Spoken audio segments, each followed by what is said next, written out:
Shabbat Shalom.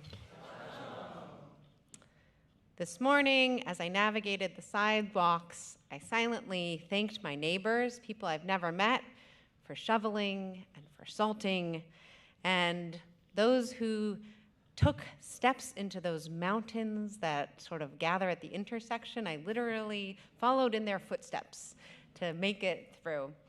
And I wanted to tell you about the newspaper headlines I saw in the community news at the grocery store that really, I think, sum up something about what it feels to be in this moment. The local news read, "Serving love. In Coney, a drag race watch party becomes an act of community." Divine detained. Polls speak out after church leader and neighbors are arrested in ice splits. Leading lady. District 7's first female council member sworn in. The dizziness of these headlines, and with divine detained echoing in my ears, I then passed a store with a handwritten sign proclaiming, "Ice melt." Next to bags of salt piled high. If only there were a bag of salt, magical crystals to dispel the haunting of state terror, to clear a path to release those detained brutally and illegally, to bring back the lives and futures stolen, to release the divine detained. In this week's Parshat, we are in the midst of Exodus, and we encounter not a divine detained, but a divine redeemer. The Israelites have fled into the wilderness. Pharaoh's army is hot on their heels, and they come upon a sea, which they cannot see the end of. And then, through actions both divine and human, the sea splits. Now, since I think about middle school imagined the splitting of the sea just as it was in the classic contemporary midrash, The Prince of Egypt. The mixed multitudes flowing over the dry land, the beautiful music, the children running joyfully into the splitting, and people reaching out to pull each other along. But friends, we are not in a Disney moment. We are in the midst of the sea, and yet we do not know which path is treacherous and which path will lead to liberation. We do not know who among the mixed multitudes pursued by the oppressor's army will reach the other side. We don't have Moshe's staff or any one Nachshon going in first to split the sea, but what we have is each other.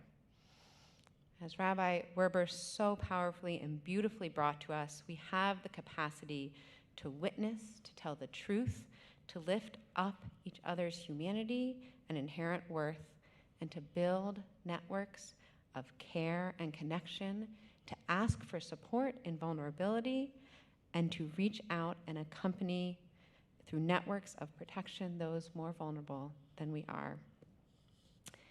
Miriam, the prophetess, calls out to us from the Torah, herself a healer and a weaver, a singer of redemption. She sings to us Shirat Hayam, the Song of the Sea, one of our most ancient texts. And she sings from that other side of the sea that we cannot yet see today. We know our ancestors could see it. We cannot yet see today. We maybe once thought we had reached the other side of the sea today. We maybe once thought that we were close, but we now don't know how many months or years or generations it will take us. And yet, we listen to her song. We listen to Miriam sing of our redemption. Shirat Hayam, the verse which I hear echoing this year, which I feel seals this as a song of liberation and redemption, goes like this: Tehomot yechasumu. I am reading this as Tehomot, the waters of creation, Yichasumu, covered over the reign of oppression. The waters of creation covered over the reign of oppression, Yardu, Bimtsolot, Kamo Aven. The forces of oppression went down into the depths like a stone. We don't know when, and we don't know how, but our oldest song teaches us the waters of creation cover over the reign of oppression. To whom appears this word which summons up the deep, the depths, this primordial waters, appears in the very beginning of creation and appears in the flood, the moment in which there was an overflowing of that deep, which made possible creation, and also appears when that portal is resealed. This is a word that comes to us to teach us that redemption hovers over these moments, which are full of the potential of creation and full of the reality of destruction all mixed together, and that the breath of the divine, as it hovered over the deep in the beginning of creation, so too hovers over this moment of chaos and confusion, and we cannot let go of that possibility. So in Jewish mystical thought, creation required divine contraction to make space for life itself, to make space for us to take on the power of creation for good and ill, and this divine contraction left behind a space devoid of the divine presence. El HaPanui, the void. And Rabbi Nachman of Bratslav taught that this space, El HaPanui, the void, can entrap us, our bodies, our minds, our souls, and therefore it is the spiritual task of the tzaddik, of the righteous one, to descend into that void and to bring back from the brink those who are caught up in this space, void of divine presence.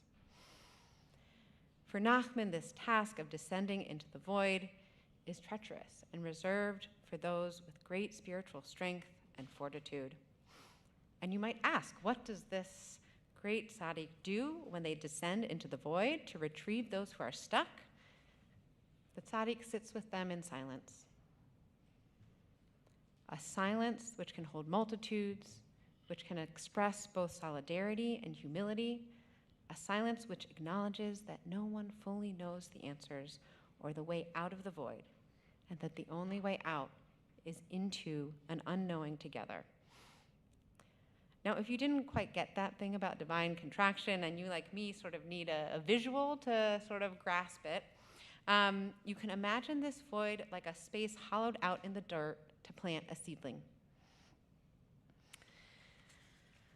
So in liturgical time, we are on the precipice of Tu B'Shvat, a holiday which reminds us that while we are in the midst of a very icy winter, somewhere else in another place and time, trees are flowering, are bearing fruit, are planting themselves deep into the soil to create a future we cannot yet taste. And we, too, have the power to plant the seeds of a way through in the space hollowed out for us in the midst of these waters, these walls of water that are surrounding us, which we do not know, are they waters of redemption or are they sheets of ice that are concretizing? We are in this void together, and we can choose to accompany each other in an unknowing but an unrelenting solidarity of care and connection, and we can choose to see that in this void is not just a space of despair, it is a space carved out which has within it the possibility of creation. So this week, I had the honor to learn from former Cooperberg Rittmaster rabbinical intern, Rabbi Alex Weissman, this teaching, which comes from Avot de Rabbi Natan, version B. If there were a sapling in your hand, and they said to you, "Behold, the Messiah is coming," Go and plant the sapling, and afterward, go out and receive the Messiah. And the teaching continues, and I'm going to use what he taught me to translate it. If the impatient say to you, "Come and let us build the temple," in this moment, do not listen to them. If the elders say to you, I messed it up. If the impatient say to you, it's traditionally the children, "Come, let us build the temple," do not listen to them. If the patient say to you, "Come, let us tear down the temple," listen to them, because the building of the impatient is destruction, and the destruction of the patient is building. So this text pulls on these generational ideas, but we really want to pull out this idea of patience and impatience. And Rabbi Weissman teaches the impatient ones want the symbol of redemption. I so long to get up here and tell you I see that symbol of redemption in front of us. And yet, the patient ones understand that tearing down what is corrupt, violent, or unjust is in itself an act of building. Redemption does not come in one fell swoop. It comes through slow, deliberate, uncomfortable work, dismantling before rebuilding, planting before celebrating. So holding this teaching that there is a time for everything, there's a time for patience, and there's a time for impatience, but that we are in a moment where we must figure out what we need to undo before we can rebuild. May we be the builders who are needed. May we be the planters who are needed. May we be the dismantlers who are needed. And may we accompany each other when we don't know which path to go on. May we accompany each other along the way. Shabbat Shalom.